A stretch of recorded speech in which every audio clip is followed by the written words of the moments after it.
Hello everyone, thank you for joining me today. I wanted to do a quick demonstration on how you can add an external battery to your existing single motor electric scooter.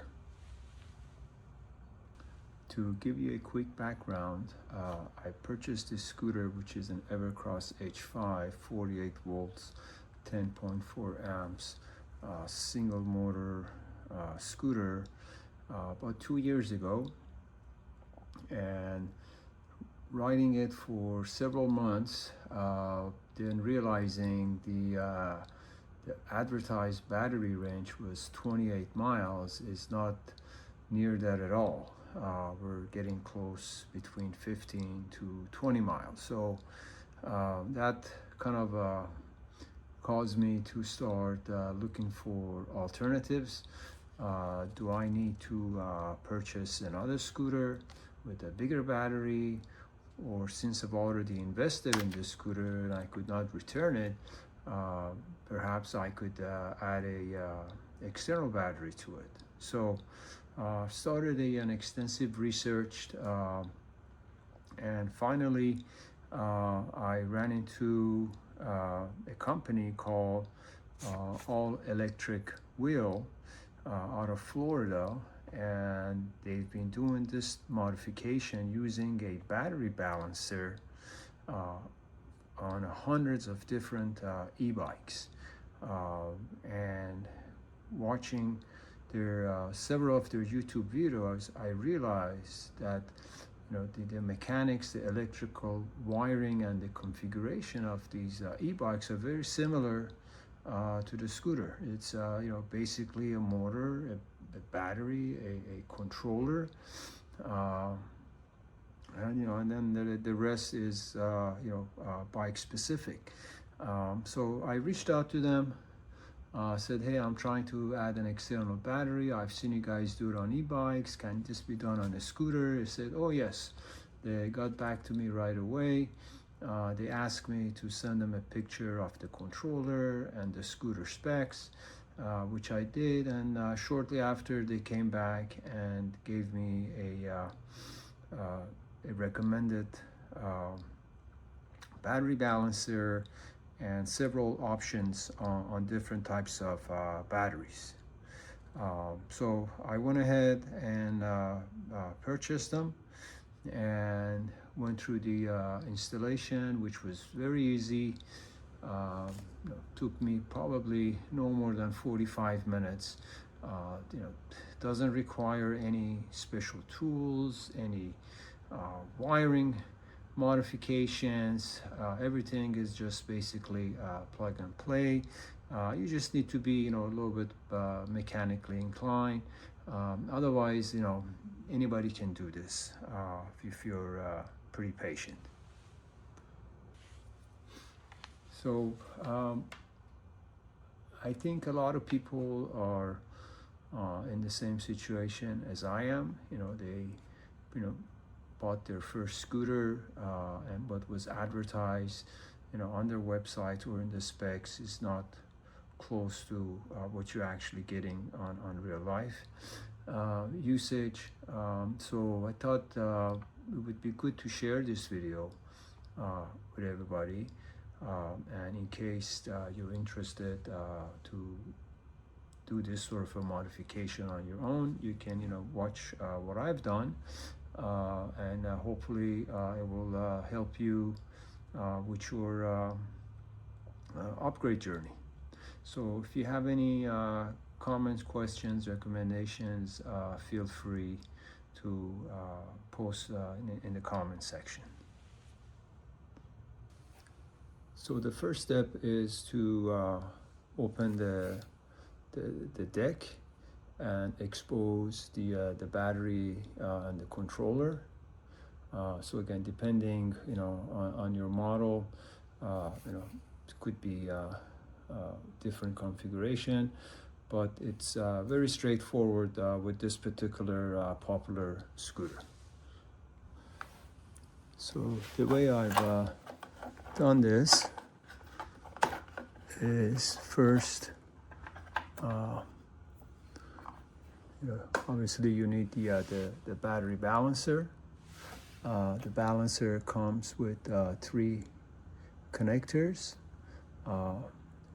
One connector, typically one in the middle, goes to the connects to the battery. So you disconnect the battery cable to the controller, you connect it to this wire, and then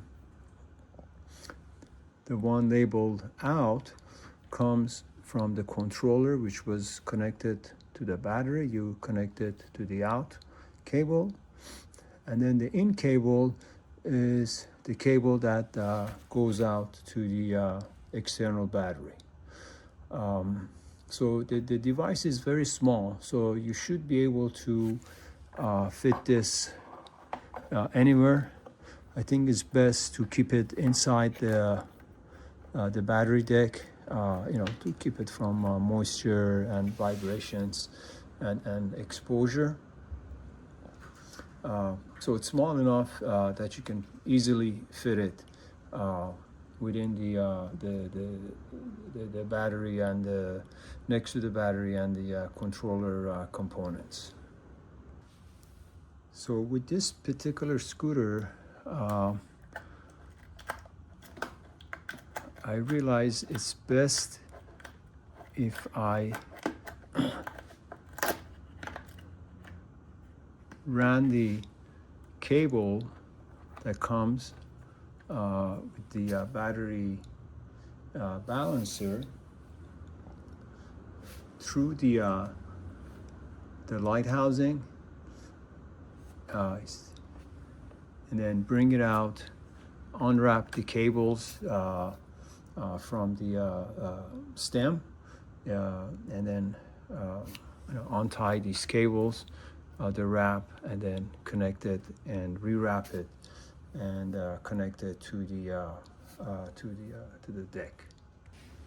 Also, the battery balancer comes with 2 XT60 extension cables, and there's also additional adapters.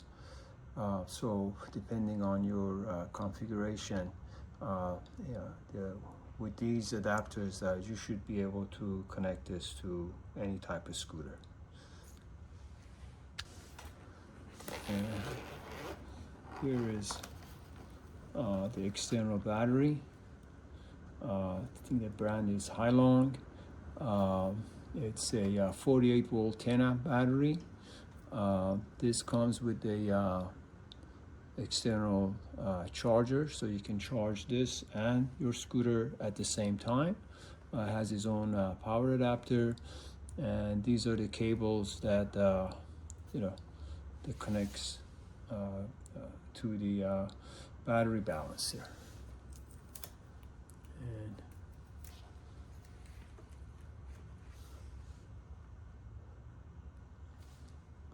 see, the connection is very simple. It's just basically plug and play. And then you also have options as to where you want to place the battery. For me, it was easier, since this is a seated scooter, thought it would be easier just to attach it to the stem. You can also, if you have a basket in the rear, you can attach it, run the extension cable, through the back. Perhaps if you want to put it in the rear, or if you have a seat, you can, connect it to the back of the seat. So options are unlimited. The nice thing about this, you can just connect this, unwrap the velcros, it comes off. You can take it inside the house, charge it, and use it whenever you take it out. It doesn't have to be connected to the scooter all the time. It's optional. You can put it in your backpack while you're riding, and if you notice that your battery is running low, you can just simply come in and connect the battery to your battery balancer. But I basically leave it the way it is. charge everything in the garage, and it's pretty straightforward. And as far as the cost, this was probably altogether with the battery and the balancer, I think cost me around $225. So I went with a 10 amp battery. They have bigger batteries, obviously it's more expensive, but for what I was trying to achieve, to basically double the range I was getting, I opted with this battery size. So now I'm getting close to 35 and more miles when I ride this with the external battery connected. And I will post the links to the battery balancer and to the external battery and to the ElectricAllWheel website in case you need to contact them directly for more information on the type of battery balancer and the battery that you would need for your scooter. The battery comes with this Velcro case. The case is waterproof, in case you were thinking about it. So you don't have to worry about in case you ride it in the rain or something. The battery is not going to get wet. But obviously you need to cover the cables, expose any cables you have, and use electric tapes or cable wraps to keep it protected. So now I will demonstrate the operations of this battery balancer. Turn the scooter on. Right now, both batteries are connected. It's showing me a charge of 50.8 volts.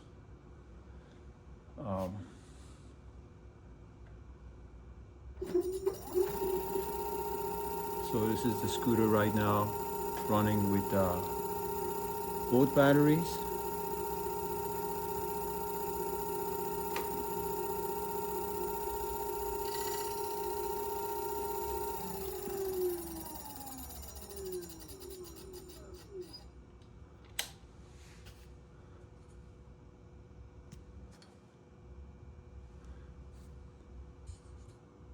Okay, and now I'm going to demonstrate the scooter running off the external battery. So this is the cable to the main battery. Just disconnect that. So now it's only connected through the external battery.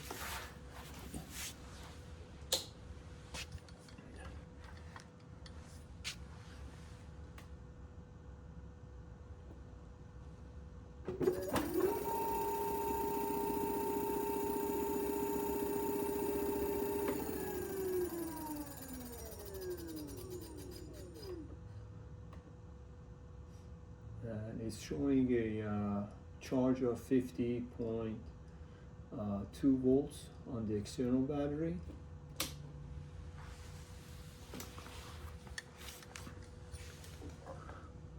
I'll connect the main battery and I disconnect the external battery. So now it's only running off the main battery.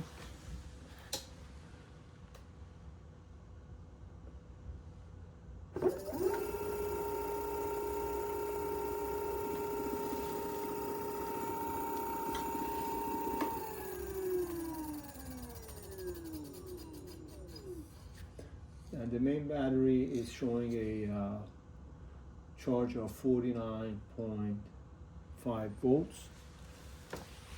And now I will connect both batteries together.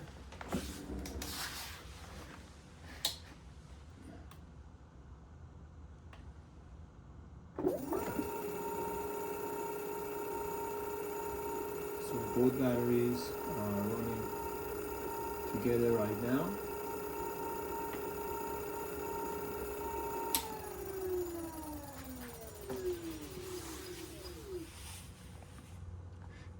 And the way the battery usage works is typically what the battery balancer does, the battery with the most charge is used in the beginning. Once both batteries have exact same charge amount, then they're simultaneously feed the motor. So this way you get a better optimization of both batteries. I know there are some folks that they've done this implementation using a splitter. That works fine, but there are some known issues with it. For example, the weaker battery and the motor, it's being utilized simultaneously when the battery is on, meaning that the stronger battery is not only charging the weaker battery, is also giving power to the motor. So that could cause issues with the overheating, battery utilization, and a list of other things. And I will go ahead and post the pros and cons of using a battery balancer versus a splitter.